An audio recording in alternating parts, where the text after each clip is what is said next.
Hi, you guys. Welcome to our second week of online classes for HST 3103, American Crisis. Of course, American Crisis in this class refers to 1929 to 1945, but it could apply today too. Yay, it's a history joke. So the topic for today is Voices of Dissent. And the crisis of the Great Depression caused the U.S. political spectrum to broaden considerably in the 1930s, both to the left and to the right. While in 1932, the initial year that FDR, Franklin Delano Roosevelt, was elected president, there was a lot of initial optimism over his election and over his policies. And his sort of initial New Deal policies are often called the first New Deal, those that are implemented in 32 and 33. But by 1935, the Great Depression isn't getting much better for most people. Unemployment is still high, and dissent against FDR's new version of liberalism is growing from a variety of political perspectives. And one of the big divisions that we see in American society emerging in the 1930s is over the question, had the New Deal gone too far or not far enough? And this is actually really where a lot of historians trace the origin of modern political debates over the size and scope of government and its role in the economy and social welfare policy. So current debates between Republicans and Democrats, as well as within the wings of both parties, so internal debates as well in these parties, over issues like, let's say, for example, healthcare. Do we continue a system of private health insurance through employers in the United States, or do we implement a universal government-run system like Medicare for all? But the divisions that these debates are based on really go back to these New Deal divisions of what level of government intervention is appropriate, and is this temporary intervention or long-term policy? Which are certainly questions that all Americans will be asking themselves with the current crisis, obviously. So if we look at dissent from the left, so if we look at dissent sort of from the Democratic Party and other kinds of political organizations that were even further left, there were many individuals and groups that thought, especially by the mid-1930s, especially after FDR had had a few years, like 3 years, to see how his policies were going, that the New Deal had not gone far enough in terms of the role of the government in ameliorating a lot of the problems that the Depression had caused. So we tend to remember FDR and the New Deal in contemporary times is actually pretty radical. You know, this large-scale set of policies of government intervention in the economy and government employing a bunch of people directly to do public works programs, and this sort of re-envisioning of the banking system and all of these new regulations. So we imagine it as pretty radical, but actually, relatively speaking, it's not really a fundamental questioning of the capitalist system. It's really about ameliorating the sort of temporary, or what were perceived as temporary negative aspects of the Depression to ultimately get capitalism working again from FDR and his supporters' perspective. And many forget that while some of the New Deal policies were, of course, meant to be permanent changes, such as guaranteeing pensions through Social Security or banking reform, many of the New Deal policies were seen by FDR and his supporters in Congress as temporary measures only to provide relief until private business could get back on its feet. The Democratic Party in the 1930s, we need to remember, was a coalition, like all political parties even today, of a wide variety of different groups, including union members, urban liberals, big city political machines, white Southerners, white ethnic minorities in big cities in the North and West, like Italians and the Irish, and increasingly, in the 1930s, also African Americans. And we talked about this in a previous class, how African Americans who originally had been quite devout to Republicans, the party of Lincoln, were increasingly moving to the Democratic Party starting in the 1930s, although there's a lot of conflict over whether that's a good thing or not, as we talked about. So FDR did face some opposition from what we would call maybe the more traditional left in the U.S., sort of centrist, left centrist, what we would call left center liberals and unions. at least initially. And some of these groups thought the New Deal needed more permanent policies like old age and unemployment benefits, sick leave, better housing. Sort of the impetus for Social Security being passed is a lot of these, let's say, traditional left allies who are becoming increasingly critical of FDR in the early years. Now, one interesting case that you'll be looking at if you choose to do so for our in-class discussion, one interesting case of dissent against FDR and the New Deal is the 1934 textile workers' strike, which was one of the largest and most important labor strikes in U.S. history. The early 1930s, actually before this strike, saw a number of organized labor strikes across the U.S., especially in the North: Chicago, San Francisco, Detroit, New York City. And 1934 itself saw a number of major strikes beyond this textile worker strike, including the Toledo Auto Light strike, the San Francisco Longshoremen and then General strike, the Minneapolis Teamster strike. But the 1934 textile worker strike is the largest and most significant. And actually, at the time, it was the largest strike that had ever occurred in the U.S. up to that point. It involved over 500,000 textile workers from mostly southern states, but some all over the U.S., walking off their jobs in protest of working conditions, and also some rather harsh and violent responses from state governments, from police, and from factory owners in the South. So for the in-class materials this week, you have two choices. You can choose to look at the textile workers' strike and watch an excellent documentary made about it in the 1990s, as well as a British newsreel clip about the strike. And what I want us to think about if you choose the strike for your in-class materials is think about, why did this story of the strike stay suppressed among Southerners who participated in it for so long? Why did people who participated in this strike later not want to tell their stories to their families and later generations? Why is organized labor a dirty word, especially in the South? And, you may think about what we talked about last week, representations of the South as a space of difference or otherness for the rest of America. Think about how that operates in left-wing politics, and the South is sort of perceived as a space of otherness. So that's one possibility, is to look at the strike for your in-class materials. The other possibility is to look at materials related to the two populist figures, Huey Long and Father Coughlin, but more on them later. Of course, you can read all the materials if you have lots of free time and love history like me. So, yay.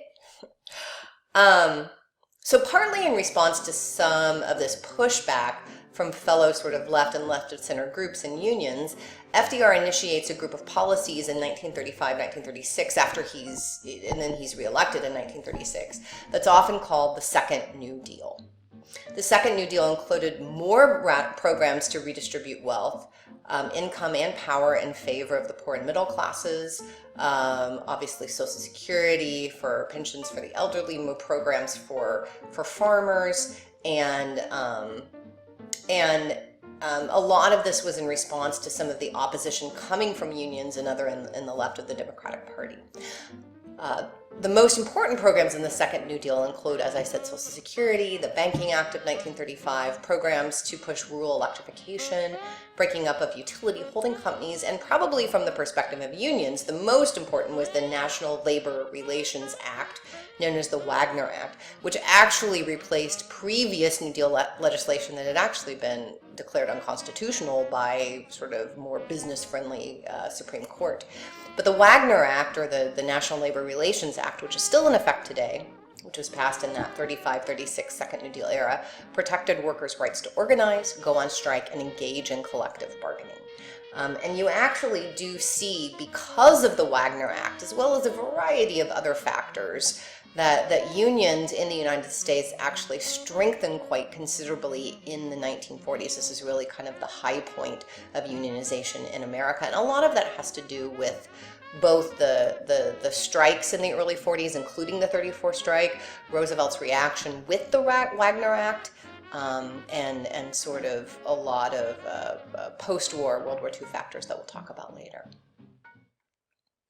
course, groups farther to the left on the political spectrum, such as socialists and communists, rose in popularity during the 1930s.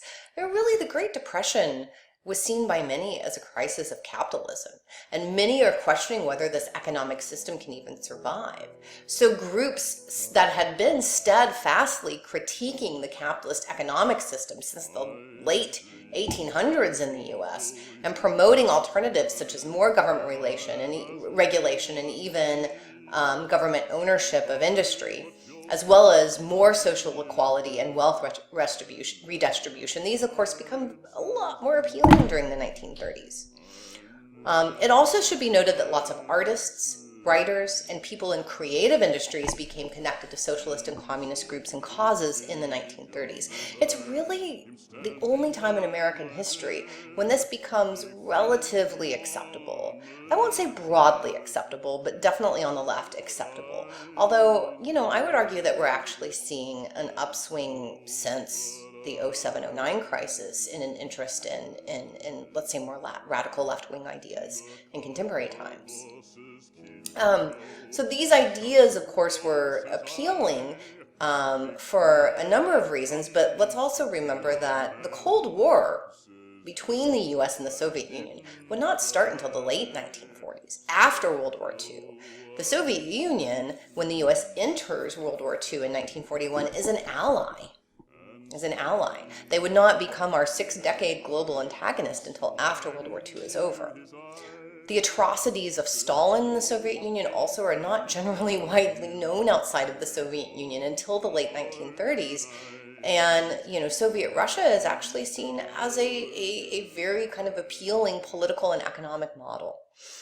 Of course, remember that in the late 1940s, McCarthyism in the US Congress would lead to the conducting of witch hunt investigations into the communist ties in the creative industries in the 1930s. And so a lot of individuals in Hollywood and other creative industries who were very actively involved in what we would call sort of progressive and radical left-wing causes, sometimes with ties directly to communist organizations, sometimes sort of tangentially tied. Individuals that we would call fellow travelers, a lot of them faced blacklisting, essentially losing their jobs and being pushed out of Hollywood and the creative industries a decade later in the late 1940s. So the political pendulum swung quite radically from the 30s to the late 40s. But a decade earlier, in the middle of the Great Depression, questioning capitalism through one's creative output was widespread and even quite popular among the general public. Moments of crisis can create openings for radical political change. That was a possibility during the Great Depression. It didn't really happen ultimately, but one thing to kind of think about through all the crap that we're dealing with now is maybe we're in one of those moments of possibility now, right? Fingers crossed. So we won't be talking about socialism and communism and their sort of dissent against FDR's New Deal in the US in our discussion. But the primary source assignment for this week is about the Popular Front, which was a loosely organized group of artists, musicians, writers, performers, and others in creative occupations who supported communism and sort of radical left causes in the 1930s and used their creative output to critique capitalism. So for that primary source assignment, you'll specifically look at two musicians who were communists and associated with the Popular Front, Josh White and Yip Harburg. Now, while there was opposition from the left to Roosevelt's policies, and particularly from the point of view of it's not going far enough, obviously from the right, there was the perspective of this has gone too far. There was opposition to New Deal policies, clearly from FDR's political rivals in the Republican Party. And some of this was tempered by the extent of the national emergency. So certainly centrist Republicans many supported some degree of policies that were seen as temporary relief measures. So there was a lot of division within the Republican Party, obviously, in terms of how much the New Deal would be supported, based on whether it was seen as kind of long-term structural change or just kind of temporary emergency measures. Now, one area where a lot of Republicans were quite united in critiquing FDR was what was perceived as his overuse of executive power. Many within the Republican Party felt that FDR had given himself too much executive power. A great example of this is the 1937 court packing controversy. So the Supreme Court was right-leaning for a lot of the 1930s and was striking down the constitutionality of some New Deal programs. So FDR actually tried to implement changes that created a Supreme Court more favorable to him politically. For example, he tried to get justices to resign at 70, and there were a number of them on the court that were at this over 70 or at that age, so that he could replace them with people that were favorable to him. He also actually tried to propose policies to increase the number of seats in the Supreme Court so that he could, quote, pack the court and tip the balance in his favor. And this was seen by a lot of people as an abuse of executive power. Briefly mentioned the fact that he actually implemented policy quite frequently through executive orders. And so there's been a lot of talk in the past 1 to 2 decades about the overuse of executive orders by modern presidents, both Republican and Democrat, to create policy and to implement policy. But FDR actually issued probably, I think 10 to 20 times more executive orders than any other contemporary president. So there was kind of this worry that he was attempting to circumvent the normal legislative process. However, beyond sort of Republican critiques of the abuse of executive power, many in the business community and individuals economically on the right of the political spectrum were also concerned with the shift, what they perceived as the shift in the relationship between the government and the economy that was taking place with some New Deal policies, such as banking regulations and Social Security. And these are really fundamentally questions that we still talk about today. What should be the relationship between government and the economy? Is government fundamentally efficient or inefficient at running large programs? Is government the upholder of equality or a threat to individual liberty, or both? And as I said, these are all questions that we debate now. And connected to this is one of your assigned readings, which was Donald Trump in the anti-New Deal tradition. And the argument in that article is that the anti-New Deal Republicans developed a language of critiquing government through their opposition to FDR that is actually still with us today. That while in actuality, the New Deal was only partial in execution, right? It didn't radically change a lot. But a lot of anti-New Deal criticisms and the language of anti-New Deal criticisms and the language of sort of critiquing a strong role for government in the economy are not about what the New Deal actually was, but really about what it could have been if fully implemented. And parts of this anti-New Deal discourse include the state, especially at the federal level, is inherently inefficient and even can be corrupt, that government regulation is a threat to individual liberty and freedom, that the welfare state would ultimately become tyrannical, and that when government spending is advocated on the right, or is sort of conceded on the right, like, okay, this is necessary, that there is a language of crisis that is used rather than normal policy. In other words, these are emergency times, and emergency politics sort of become part of the critique. So I think what's interesting about this article is it was written before the current coronavirus controversy. And when thinking about how this applied today, one of the examples is Trump and his rhetoric about building the wall on the US-Mexico border, and that it's not about normal policy, that the discourse, the language that he uses is threatening to declare a national emergency in order to do so. In other words, it's okay to spend tons and tons of government money and institute this giant government program from the perspective of the right if it's temporary and it's in a national emergency. That's the language that's used.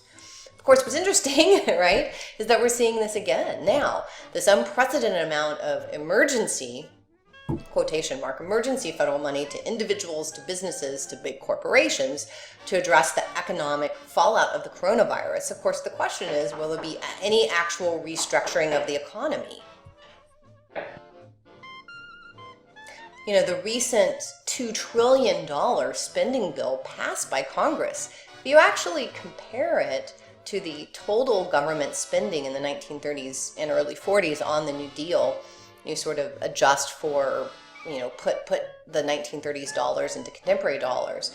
The recent $2 trillion package that was passed actually is more money than the entire New Deal put together. But again, what does that mean, right? Is this emergency? Are we going to have a language of, this is emergency, we're not actually questioning capitalism? And so the article that the article that I signed about Trump and the anti-New Deal tradition would argue that using that language of emergency allows people on the right to engage in this large-scale government spending without actually addressing sort of the larger structural economic issues that underlie maybe some of the reasons that people need that money. And I think that's something definitely that is open for discussion, either in the live discussion or the discussion board.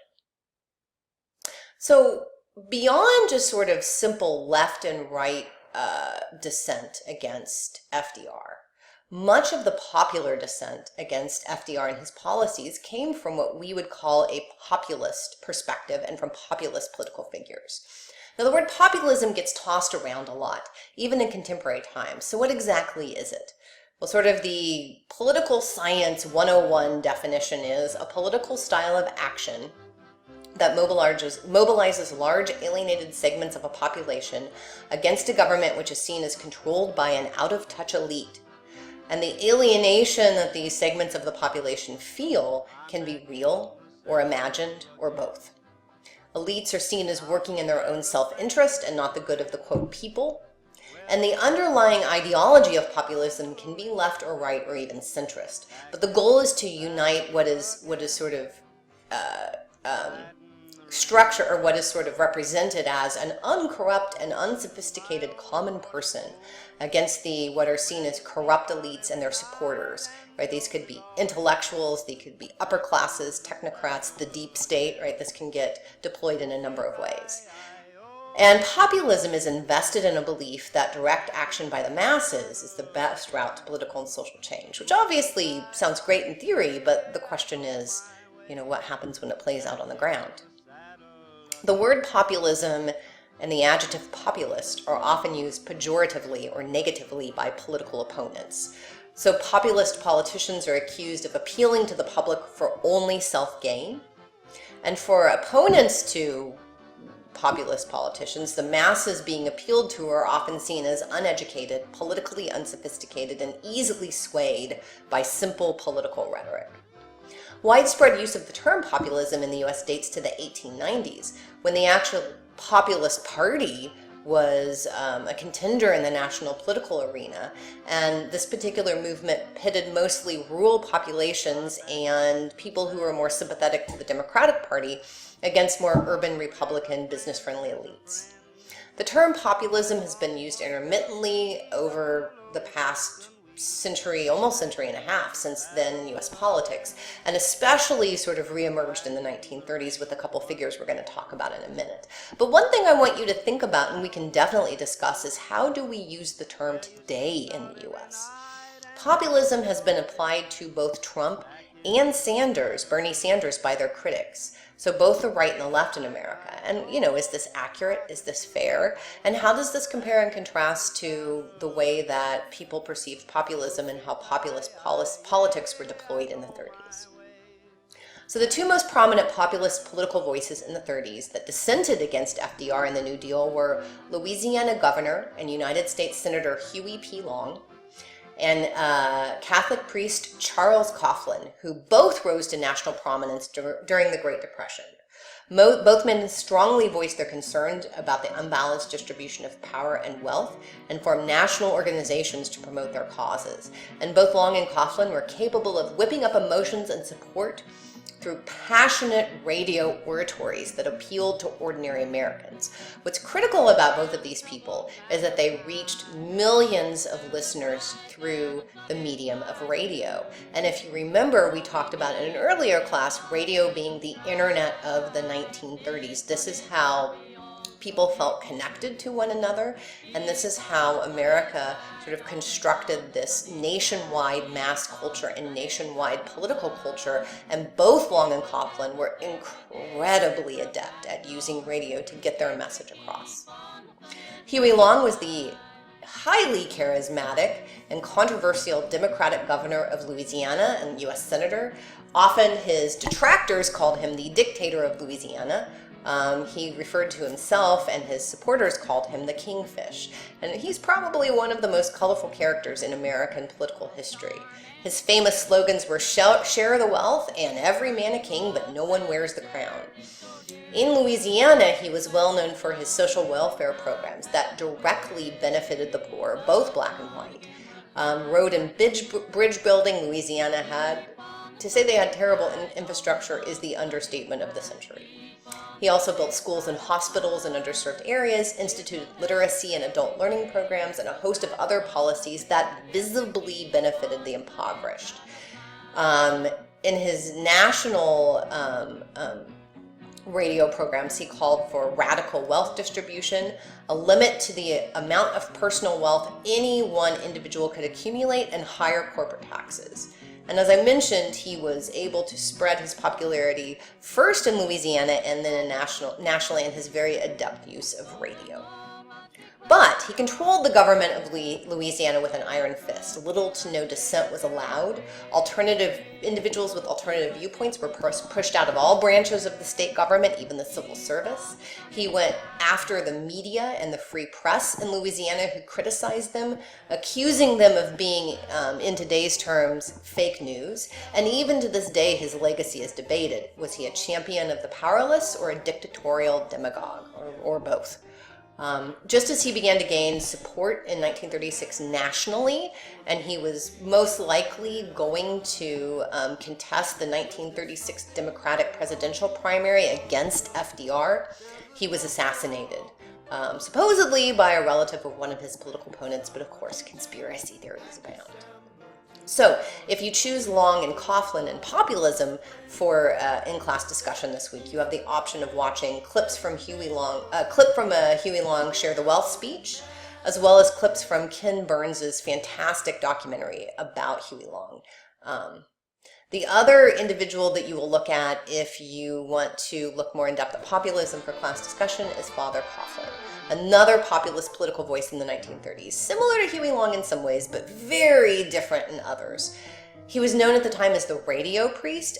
Today, we might actually call him the grandfather of hate radio in the US. He was a Catholic priest active around the Detroit area, and he started using radio in the early 20s for sermons, but by 1930, his extremely popular radio sermons focused increasingly more on social and political issues of the day.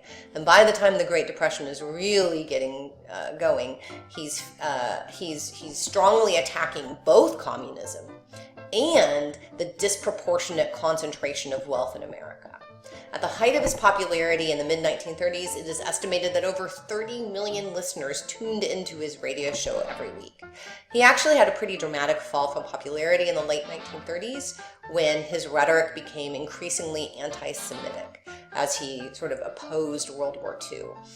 He blamed, quote, Jewish bankers and business owners for a global conspiracy against the poor and for trying to get the U.S. involved in World War II.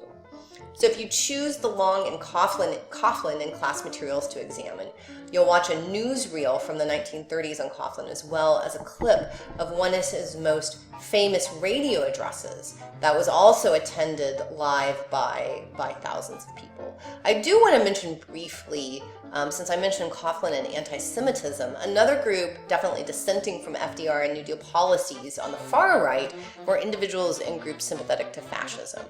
The most famous of which was Charles Lindbergh, the national aviation hero, vocal booster of the America First Committee, which was vocally anti-U.S. involvement in World War II before Pearl Harbor, and very anti-Semitic in its rhetoric, and sympathetic to fascist regimes in Europe, such as Nazi Germany.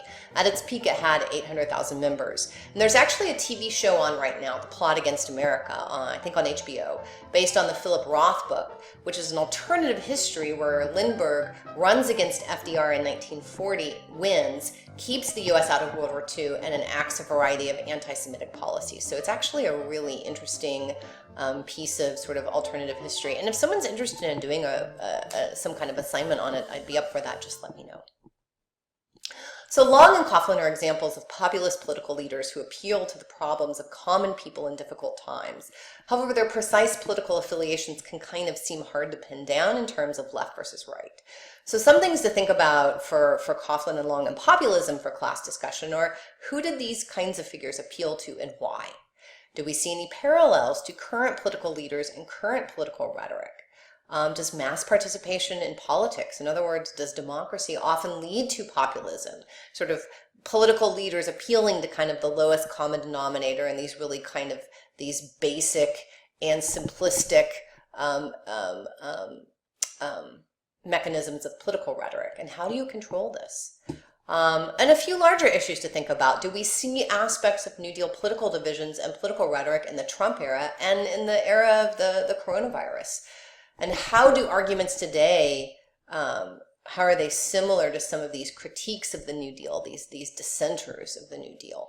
And what kind of parallels do you see with the 1930s and the current coronavirus crisis? I mean, unemployment could likely be even higher than the height reached in 1933 at 25%. You know, with the recent passage of the $2 trillion aid package and probably more aid to come, will we actually see a New Deal come out of this? Will we see a fundamental questioning of some of the deeper structures of the U.S. economy? And what about the way that political rhetoric is being affected in terms of sort of this language of national emergency? What does that do to us politically?